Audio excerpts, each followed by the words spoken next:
Bismillahirrahmanirrahim. Assalamualaikum warahmatullahi wabarakatuh.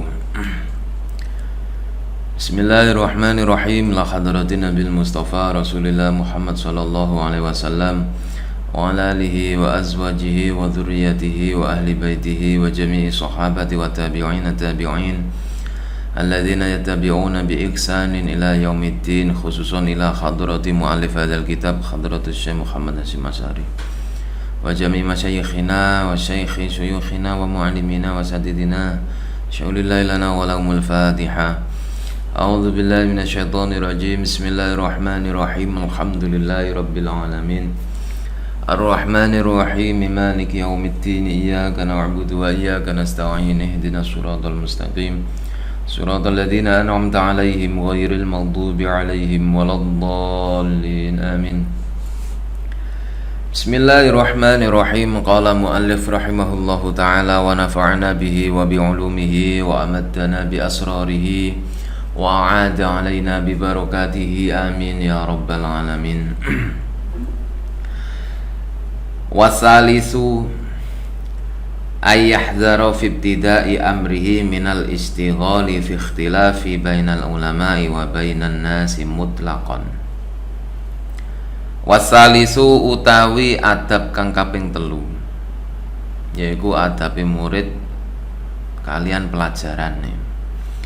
Iku ayahdhara becik wedi sapa muta'allim fibtidai amrihi ing dalem ngawiti urusane muta'allim, tegese ngawiti belajar. Minal istighali saking ketungkul utawa saking kesibukan fil ikhtilafi ing dalem mempelajari pira-pira perbedaan pendapat bainal ulama'i ing dalem antarane para ulama wa bainan nasi lan ing dalem antarane lan kelawan antarane pira-pira menungso. Mutlaqon halim mutlak fil aqliyati ing dalem ilmu kang bangsa akal utawa penalaran. Wasam'iyati lan ilmu kang bangsa wahyu. Fa innahu mongko sak temene istighol iku yuhayyiru bisa ndadekno bingung adzihna ing ati, wa yudhisu lan bingungno al aqla ing akal. Bal yutkina balik ngokohaken sapa muta'alim awalan ing dalem kawitane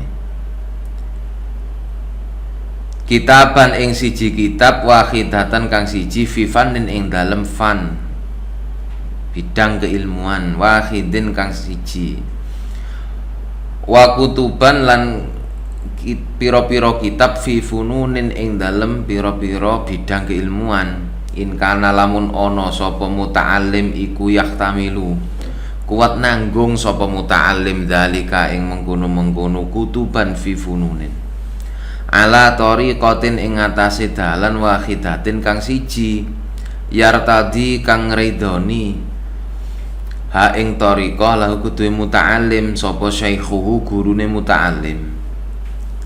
Fa in kanat mongko lamun ana apa tariqatu syaikhihi dalane gurune muta'allim iku naqlul madzahibi nukil saking pira-pira madhab wal ikhtilaf iku naklal madzahibi nukil pendapate pira-pira madhab wal ikhtilafalan perbedaane pira-pira pendapat. Walam yakun lan ora ana iku lahu keduwe syekh apa ra'yun pendapat wahidun kang siji. Qala dawuh sapa Al-Ghazali Imam Ghazali fal yahdzar mongko becik wedi sapa muta'allim minu saking syekh. Fa inna darurata mongko sak temene bahaya iku aksaru luwih akeh min naf'i saking ngalap manfaat bi kelawan syekh.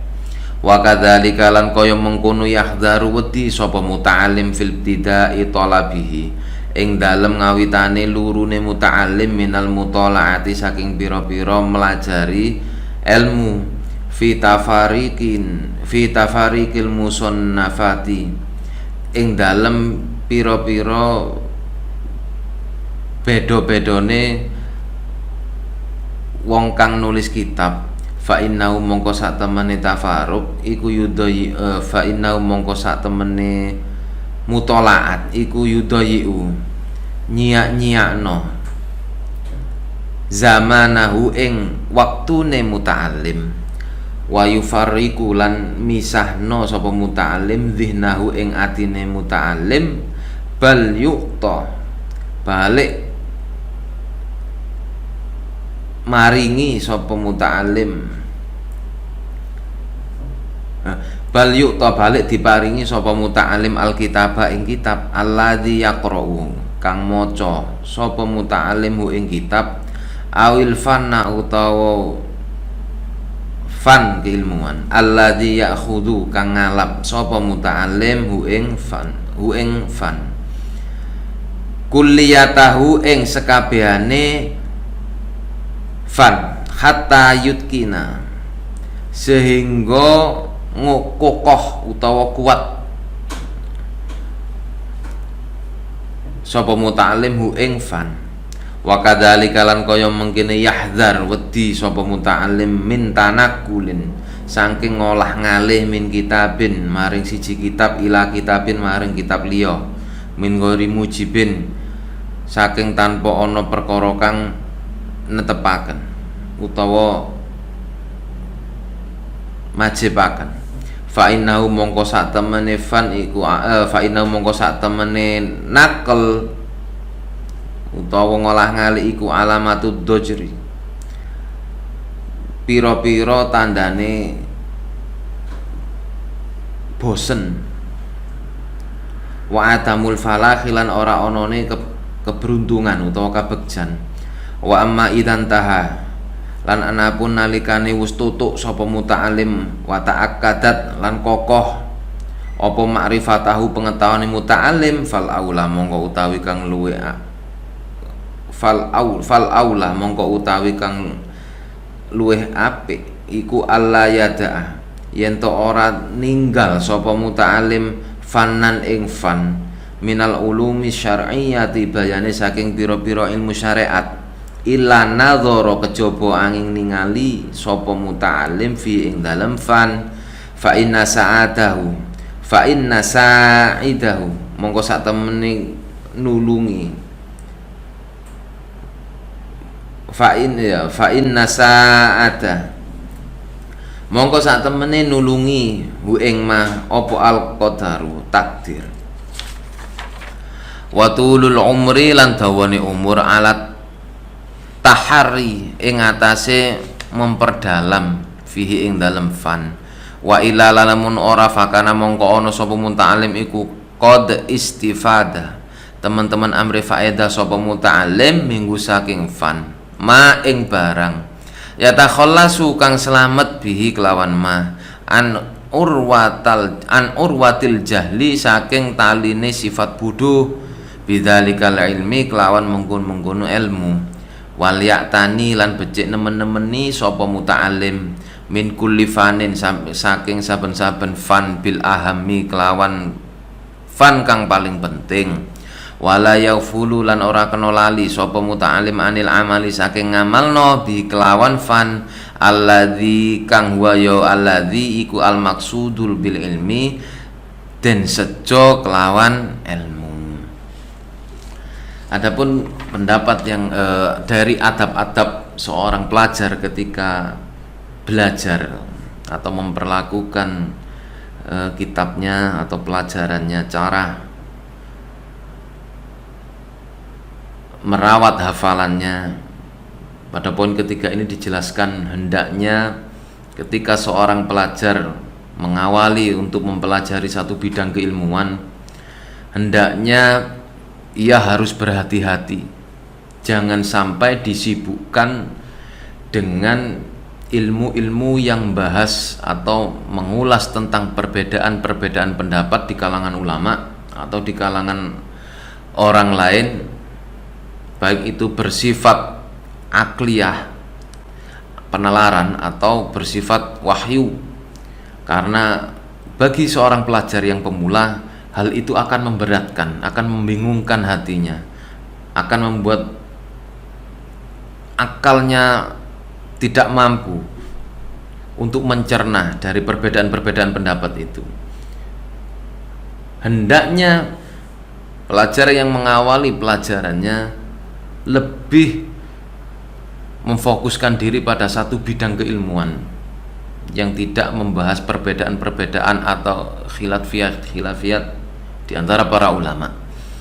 Semisal dalam bidang ilmu fikih, maka pertama kali yang harus dipahami dan dipelajari oleh seorang pelajar ketika ia bersinggungan dengan fikih adalah kitab-kitab matan, kitab-kitab dasar yang tidak menjelaskan perbedaan-perbedaan di kalangan pendapat, tapi terfokus pada satu pendapat.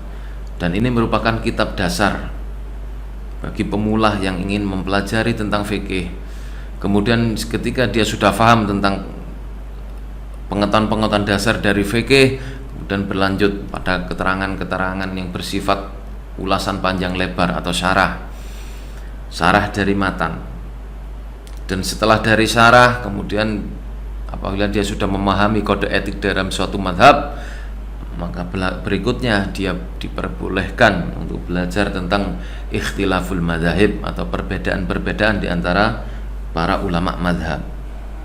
Runtutan yang demikian ini dalam lembaga pendidikan terutama di pesantren memang ditekankan untuk membangun kerangka berpikir seorang pelajar agar cara berpikirnya sistematis, agar ketika dia menjadi seorang ahli ilmu yang benar-benar spesialis, bukan yang generalis.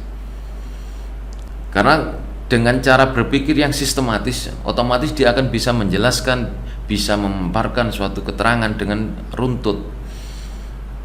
Dan inilah yang harus diperhatikan betul oleh seorang pelajar yang hendak menekuni satu bidang keilmuan. Dan lagi tidak diperkenankan bagi seorang pelajar, apalagi dia seorang pemula, untuk mempelajari ilmu dengan beraneka ragam, dipelajari sekaligus. Tidak diperkenankan, karena itu akan berakibat pada kebingungan dia dalam menentukan satu bidang keilmuan yang menjadi keahliannya nanti. Maka tahapan pertama yang ditentukan harus ketika dia sudah mempelajari ilmu-ilmu fardu yang bersifat fardu ain, seperti memahami ilmu tauhid, ilmu Al-Quran, ilmu hadis, ilmu fikih, maka kemudian ambillah satu bidang pelajaran, kuasai, pelajari hingga matang, hingga faham. Baru setelah itu diperkenankan dia beralih pada mata pelajaran yang lain. Hal ini akan semakin bagus untuk perkembangan keilmuan pelajar tersebut. Dan selanjutnya, tujuan dari mempelajari masing-masing bidang keilmuan itu tiada lain agar bisa mengamalkan, bisa menerapkan dalam kehidupan sehari-harinya. Karena tujuan dari ilmu adalah untuk itu, bukan untuk sebagai bahan diskusi atau bahan perbincangan, bahan obrolan. Tapi mempelajari ilmu tujuannya adalah untuk bisa diamalkan, sehingga menjadi sarana untuk mendekat kepada Allah Subhanahu wa taala. Kemudian pada poin yang keempat, warabi utawi kang nomor 4 iku ayu sahihah, becik naskhehno sapa muta'alim ma ing barang yaqra'u kang maca sapa muta'alim hu ing ma qabla hifdhi ing kelawan sadurunge ngapalno sapa muta'alim hi ing ma, tashihan kelawan naskhahaken jiddan kang bagus, imma ala syaikhi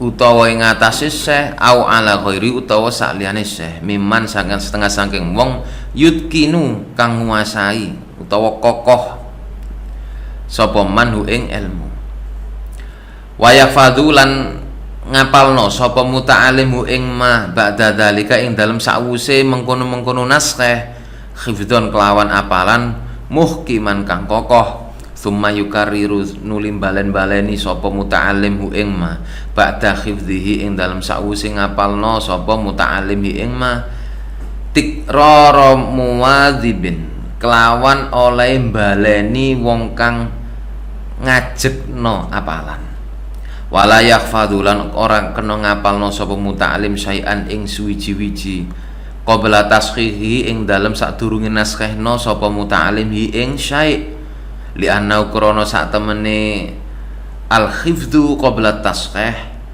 yaiku ngapalno sadurunge ditaskhih iku yukiu bisa nibokno sapa apa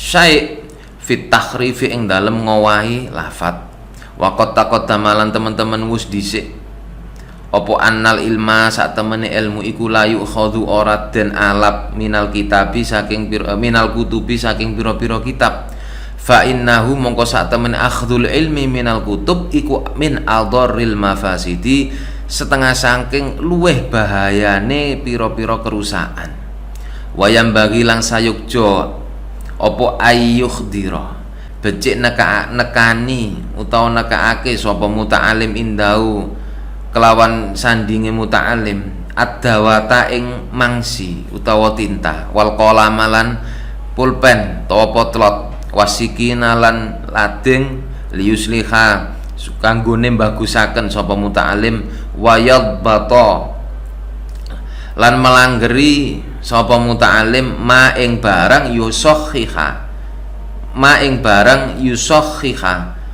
kang naskhehno sapa muta'alim hu ing ma lughatan bayane saking arai segi bahasa wa i'raban lan i'rab.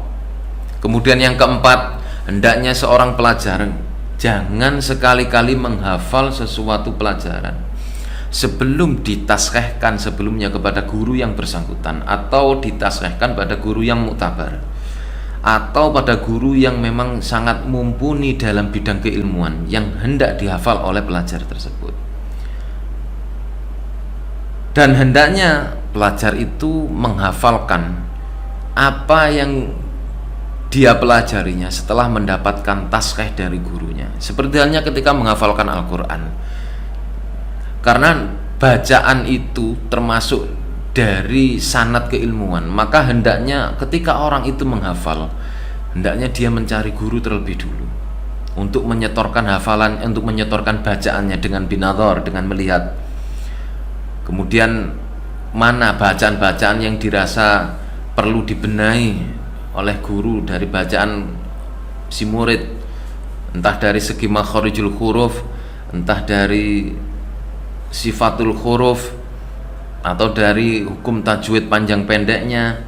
Setelah dirasa dibenahi oleh gurunya, kemudian dibacakan ulang oleh si murid kepada gurunya. Nah, setelah itu barulah murid diperkenankan menghafal apa yang sudah disetorkan sebelumnya pada atau sudah ditaskhihkan sebelumnya kepada gurunya. Karena demikian Al-Imam Abdullah bin Mubarak mengatakan, terutama dalam hal periwayatan Al-Quran, redaksi bacaannya makhraj itu diriwayatkan dan mutawatir. Maka Abdullah bin Mubarak mengatakan as-sanad minaddin laula sanad laqala man syaa ma syaa.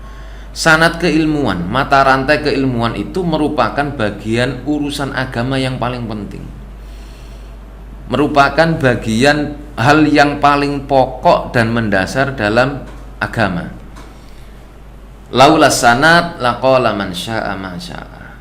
Andaikan tanpa sanad, maka orang itu akan berbicara seenaknya, berbicara semaunya sendiri. Sehingga ada sanad, maka orang ketika menjelaskan suatu keterangan atau menjelaskan suatu keilmuan atau penjabaran-penjabaran di semua itu, dia tidak akan keluar dari jalur pakem yang ditentukan oleh riwayat itu sendiri. Dan kemudian hendaknya ketika murid hendak mentaskhihkan apa yang mau dihafal, maka ketika mentaskhihkan kepada guru, hendaknya murid mempersiapkan semisal pena, penghapus, atau kalau zaman dulu dengan tinta, sehingga itu menjadi sarana ketika nanti guru membenarkan bacaan murid atau memberikan catatan-catatan dari pelajaran, murid bisa mengingat Dan kemudian setelah mendapatkan tanda tasghih dari gurunya, murid kemudian menghafal. Dan ketika sudah menghafal, maka catatan-catatan sebagai pengingat itu sudah boleh dihapus oleh murid. Kemudian tujuan dari mentasghih adalah untuk mengetahui kebenaran cara mengucapkan dialek atau cara mengucapkan bahasa, atau ketika mentasghihkan bacaan kitab, atau kalau dalam istilah pondok pesantren itu sorogan. Murid menyodorkan kitab kosongan tanpa ada harokat kepada gurunya. Kemudian guru menyimak, murid disuruh membaca. Ketika murid membaca, maka otomatis i'rab atau tarkib itu murid harus tahu. Andaikan salah, guru akan menjelaskan mengapa di akhir lafadz harus dibaca kasrotin, harus dibaca fathah, kenapa harus mabni, kenapa harus mu'rab. Nah, itu tujuan dari mentasghih adalah demikian, agar murid tahu bahwa ketika lafadz ini kemasukan amilnya ini menjadi begini, menjadi ketika kedudukannya menjadi mubtada harus dibaca demikian, ketika kemasukan amil nawasib harus menjadi demikian, ketika kemasukan huruf-huruf jar harus dibaca demikian. Tujuan mentasghih adalah di sana agar murid faham betul apa yang dia baca, terlebih lagi faham cara dia memberikan makna atau arti.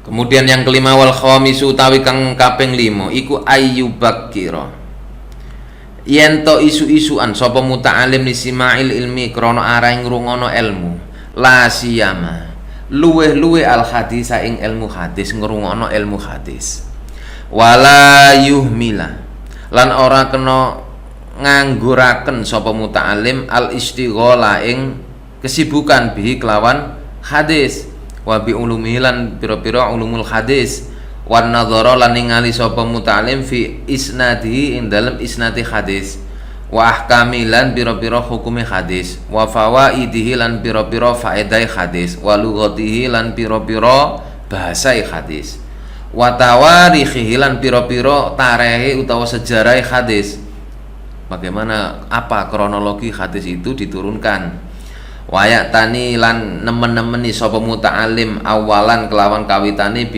bisohihil Bukhari kelawan maca kitab Sahih Bukhari, wa muslimin lan Sahih Muslim, summa baqiyatil kutubi nulis karyane biro-biro kitab, misal Sunan At-Tirmidzi, Sunan Abi Dawud, An-Nasai, Ibnu Majah, Muwatta, Musannaf atau Al-Musnad Imam Ahmad bin Hanbal.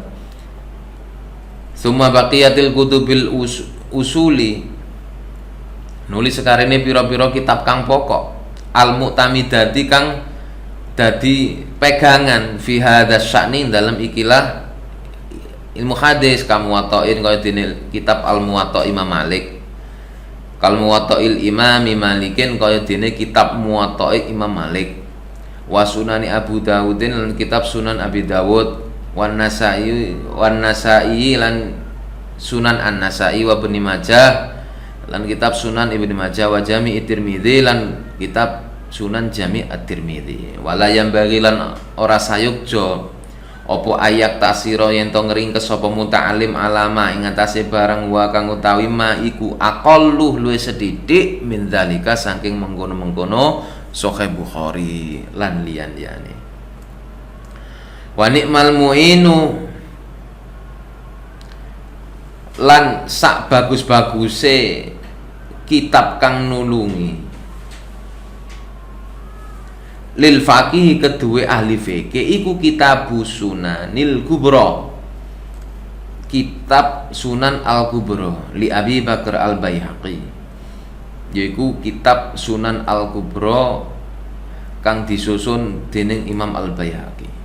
Fa innal haditsa mongko sak temene hadis iku ahadu janakhil ilmi, salah siji suwiwine ilmu, bisyariati kelawan syariat, wal mubayyinul kang jelasaken likathirin maring perkara kang akeh minal janahi saking pira-pira cabang al akhri kang weneh wa huwa utawi